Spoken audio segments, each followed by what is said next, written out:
So the question we pose here in this last week is, what's the future of banking and what kind of banking does our future need?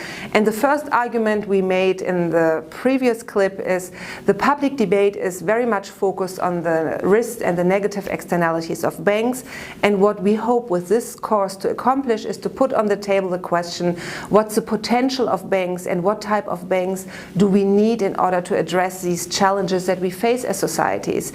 And our argument was that we need to diversify our banking sector, and that we need banks that are aligned with the need to address these challenges. So in this clip we want to move one step beyond and take a step back and look at the larger picture. So in economic theory the argument is that our economies are run by our self-interest. Our self-interest is what actually drives us, what creates this entrepreneurial spirit. And in our discussion, for example, with Peter Senge and also in the interview with Otto Scharmer, we looked at this, what does self-interest really mean? And Peter Senge argued it's all a question of time.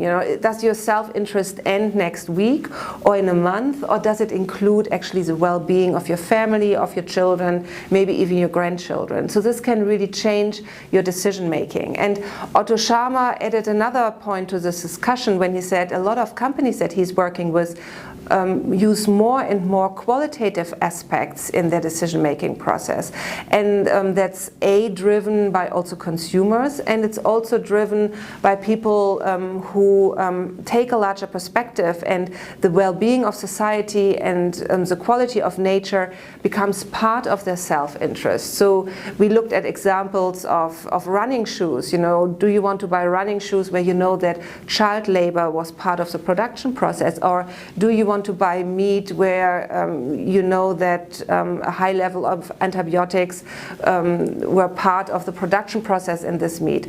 So these qualitative aspects come more and more into the decision making in our economies, and from that we can ask from a new perspective, what does a decision based on your self-interest really means? And what we've seen in the cases that we presented here is that the banks that operate along this idea of just banking, so they combine profitability with an impact, often need a lot of contextual knowledge, for example around renewable energy, or need concrete knowledge about the community and the impact.